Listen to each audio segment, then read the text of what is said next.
Hello students, in this video we will discuss about immunofluorescence assay. The phenomena of fluorescence when used in antigen antibody reaction is known as immunofluorescence. जैसा कि हम class में इस बारे में discuss कर चुके हैं कि फ्लोरोसेंस जो है आखिर कैसा फेनोमेना है, कैसी टेक्निक है। फ्लोरोसेंस एक ऐसी टेक्निक है जिसके अंतर्गत किसी ऑब्जेक्ट को फ्लोरोक्रोम और फ्लोरोसिन से स्टेन कर दिया जाए तो उस पर डाली जाने वाली कम वेवलेंथ की जो रेज है वो ऑब्जेक्ट उसको एब्जॉर्व करके बड़ी वेवलेंथ वाली रेज को इमिट करने का काम करती है। इसी फेनोमेना को हम कहते हैं फ्लोरोसेंस फेनोमेना। और इस तरह के ऑब्जेक्ट को जिसको फ्लोरोसिन से स्टेन किया जाता है उसे हम फ्लोरोसेंट कहते हैं। इस तरह के फिनोमिना का उपयोग हम जब एंटीजन एंटीबॉडी के रिएक्शन के साथ में दर्शाते हैं या करते हैं तब यह प्रक्रिया जो है इम्यूनोफ्लोरोसेंस ऐसे कहलाती है। Fluorescence is the phenomena exhibited by certain molecules or compounds known as fluorochromes. They absorb light energy of one wavelength and emit the light energy of another wavelength. If a fluorochrome receives a invisible ultraviolet light, it will emit a light within the visible spectrum, for example green. इस चीज़ की जानकारी मैंने आप लोग को इससे पहले अभी दे दी। Fluorescence is used as an isothiocyanate. हम फ्लोरोसेंस के रूप में आइसोथायोसाइनेट का उपयोग करते हैं, which makes its subsequent attachment to antigen और antibody easier. ये आइसोथायोसाइनेट जो है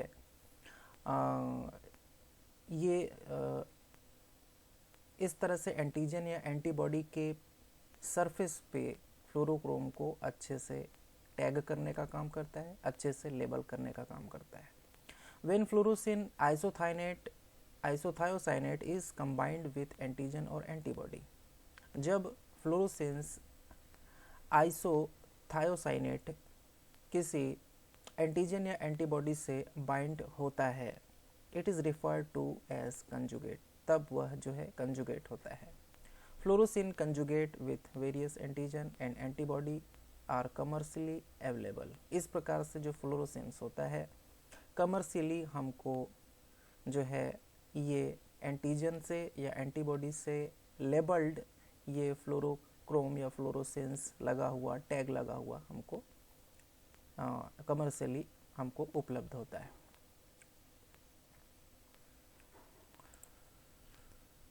एप्लीकेशन ऑफ इम्यूनोफ्लोरोसेंस ऐसे, आइए अब देखते हैं कि किस प्रकार से इम्यूनोफ्लोरोसेंस को एप्लीकेशन करते हैं। IFA can be either on solid phase और इन लिक्विड फेज। इस इम्यूनोफ्लोरोसेंस के एप्लीकेशन के लिए हम जो है सॉलिड फेज का भी इस्तेमाल कर सकते हैं और लिक्विड फेज का भी इस्तेमाल कर सकते हैं। लिक्विड फेज यानी कि यह प्रोसीजर जो इम्यूनोफ्लोरोसेंस की पूरी प्रक्रिया है वो लिक्विड फेज में किसी टेस्ट ट्यूब में भी कर सकते हैं या फिर सॉलिड फेज में, यानी कि स्लाइड बनाकर उस सैंपल को ड्राई करके किसी सॉलिड सरफेस पर भी इस प्रोसीजर को कर सकते हैं। In clinical laboratory solid phase IFA are more commonly performed. Clinical laboratory में यह IFA का सॉलिड फेज सबसे ज़्यादा उपयोग किया जाता है। There are 3 solid phase. Solid phase के 3 प्रकार होते हैं। Phase technique which are most frequently used, they are direct IFA, indirect IFA and sandwich IFA। Direct immunofluorescence ऐसे, इनडायरेक्ट इम्यूनोफ्लोरोसेंस ऐसे एंड सैंडविच इम्यूनोफ्लोरोसेंस ऐसे। आइए अब देखते हैं इन तीनों प्रकार के ऐसे में क्या क्या चीज़ें होती हैं। सबसे पहले हम देखते हैं direct immunofluorescence assay. Direct immunofluorescence assay can be used to identify an unknown antigen which can be attached to a solid phase such as microscope slide. Direct immunofluorescence ऐसे के अंतर्गत हम किसी अज्ञात एंटीजन की खोज करते हैं जो कि सॉलिड फेस यानी जैसे कि माइक्रोस्कोप स्लाइड से अटैच होता है। जैसे कि आप पहले ही यहाँ पर पिक्चर में आप देख सकते हैं कि ये जो है माइक्रोस्कोप स्लाइड है जिस पर एंटीजन अटैच्ड है। The clinical specimen which may contain a specific antigen is smeared on a glass slide, जिसमें हम क्या करते हैं कि माइक्रोस्कोप स्लाइड पर एक स्मेयर बनाते हैं। Air dried smear is fixed with acetone and 1 to 2 minute. उस तरह से सूखे हुए स्मेयर को जिसको एयर ड्राई किया गया है उस पर हम 1 से 2 मिनट तक एसीटोन डालते हैं जिससे ये एंटीजन आसानी से इस प्लेट पर फिक्स हो जाता है।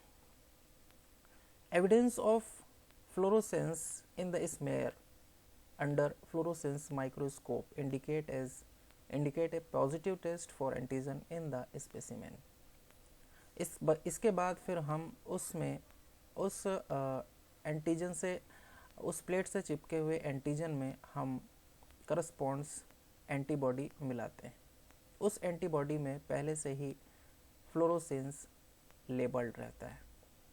जैसे ही यहाँ पर एंटीजन एंटीबॉडी कॉम्प्लेक्स बनता है उसके बाद हम जो फ्लोरोसेंस माइक्रोस्कोपी है उसमें जब हम देखते हैं और इस एंटीबॉडी के ऊपर लगे हुए फ्लोरोसिन पर जब अल्ट्रावायलेट किरणें टकराती हैं जिसकी वेवलेंथ बहुत कम होती है तब ये फ्लोरोसिन उस अल्ट्रावायलेट रेज को एब्जॉर्ब करके बड़ी वेवलेंथ वाली रेज को इमिट करता है जो कि हमको पर्टिकुलर किसी एक कलर में दिखाई देता है और वो कलर विजिबल स्पेक्ट्रम का होता है। Direct IFA is useful for rapid identification of causative agent such as bacteria, virus and fungi in clinical specimen. Direct IFA का उपयोग हम मुख्य रूप से कुछ खास तरह के कॉजेटिव और एजेंट जैसे कि बैक्टीरिया, वायरस और फंगाई के लिए करते हैं।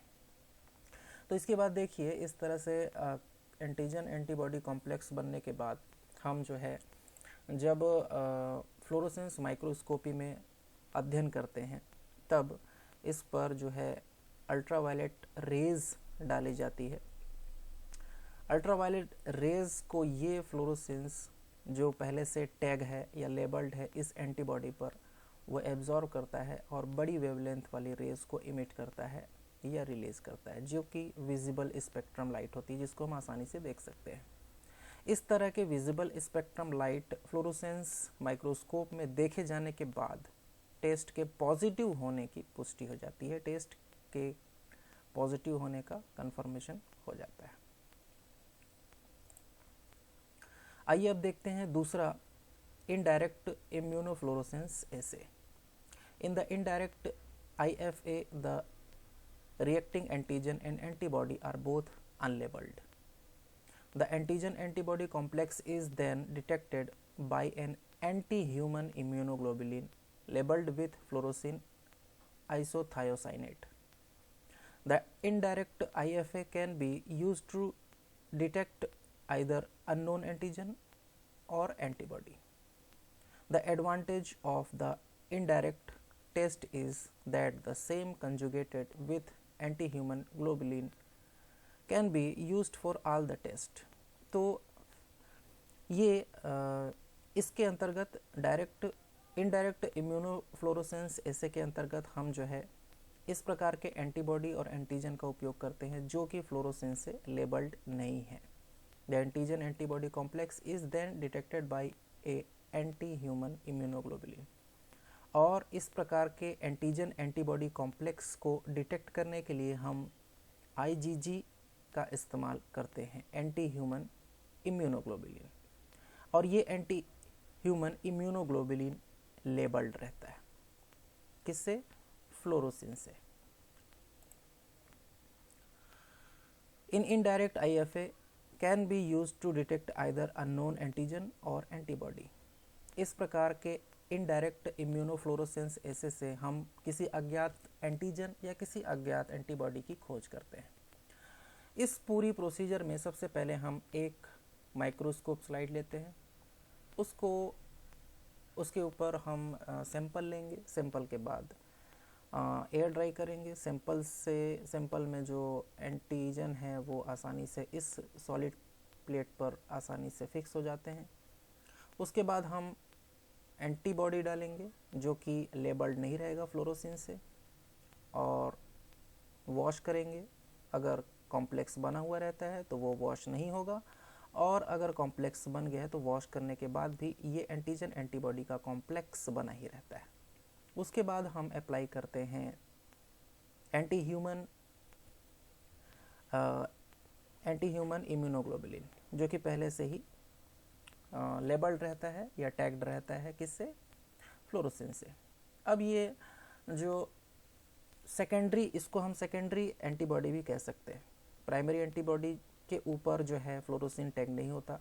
सेकेंडरी एंटीबॉडी जिसको हम IgG के नाम से जान रहे हैं, ये पहले से ही जो है टैग्ड रहता है किससे, फ्लोरोसिन से। तो वो एंटीबॉडी, ये सेकेंडरी एंटीबॉडी जो है प्राइमरी एंटीबॉडी के FC पोर्शन से आकर बाइंड हो जाता है। इस प्रकार यहाँ पर हम देखते हैं कि ये फ्लोरोसिन लगा हुआ जो एंटीबॉडी है या सेकेंडरी एंटीबॉडी, डायरेक्ट एंटीजन से कांटेक्ट इसका नहीं है, ये इस एंटीजन से इनडायरेक्टली कनेक्टेड है, या कह सकते हैं कि with the help of primary antibody ये कनेक्टेड है एंटीजन से। इसलिए इस प्रकार के इनडायरेक्ट कनेक्शन के कारण ही इसको हम इनडायरेक्ट इम्यूनोफ्लोरोसेंस ऐसे कहते हैं। इसमें भी वही प्रोसीजर होगी। जब इस प्रकार के जो है एंटीजन एंटीबॉडी कॉम्प्लेक्स बनेगा, उसके बाद हम इसको इम्यूनो फ्लोरोसेंस माइक्रोस्कोपी में देखेंगे, तब वही चीज़ होगी। इस पर अल्ट्रावायलेट किरणें डाली जाएंगी जो कि इस फ्लोरोसिन के द्वारा एब्जॉर्ब कर ली जाएंगी, और इससे बड़ी वेवलेंथ वाली रेज इमिट की जाएगी जिसको हम आसानी से देख सकते हैं। लेकिन अगर यहाँ पर एंटीजन एंटीबॉडी कॉम्प्लेक्स नहीं बना हुआ है और प्रोसीजर के दौरान ये सभी एंटीजन या एंटीबॉडी वॉश हो जाते हैं, तो अल्ट्रावायलेट किरणें डालने के बाद यहाँ से किसी भी प्रकार की रेज, बड़ी वेवलेंथ वाली रेज नहीं दिखाई देगी। इसका मतलब टेस्ट नेगेटिव। लेकिन अगर वो रेज विजिबल स्पेक्ट्रम की रेज दिखाई दे जाती है, इसका मतलब होता है कि पॉजिटिव है, केस पॉजिटिव है। ओके, आइए अब देखते हैं तीसरे प्रकार के इम्यूनोफ्लोरोसेंस के बारे में। वो है sandwich immunofluorescence. Unknown antigen in the specimen can also be detected by sandwich technique. किसी स्पेसिमेन में कोई अननोन या अज्ञात एंटीजन है अगर, तो उसकी खोज के लिए या उसकी जानकारी के लिए या उसकी होने की पुष्टि करने के लिए हम सैंडविच इम्यूनोफ्लोरोसेंस ऐसे का इस्तेमाल करते हैं। Non unlabelled antibody specific for the antigen, यहाँ पर हम उपयोग करते हैं नॉन एंटीबॉडी जिस पर पहले से ही फ्लोरोसिन लगा हुआ रहता है, is attach to the solid phase. लेकिन इससे पहले हम क्या करते हैं, सॉलिड फेस पर किसी ज्ञात एंटीबॉडी को पहले से ही क्या करते हैं, अटैच करवा देते हैं। Okay, the specimen which is being tested for the antigen is then added. उसके बाद हम जिस एंटीजन को चाहते हैं टेस्ट करना उसको हम डालते हैं। तो करस्पॉन्डिंग एंटीजन और एंटीबॉडी के बीच में एंटीजन एंटीबॉडी कॉम्प्लेक्स बन जाता है।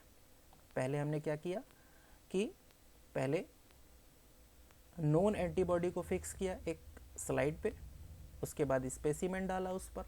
अगर वो एंटीजन इस एंटीबॉडी के करस्पॉन्ड्स हुआ तो यहाँ पर एंटीजन एंटीबॉडी कॉम्प्लेक्स बन जाता है। तो उसके बाद क्या करते हैं, antibody specific for the antigen with fluorescent label is added.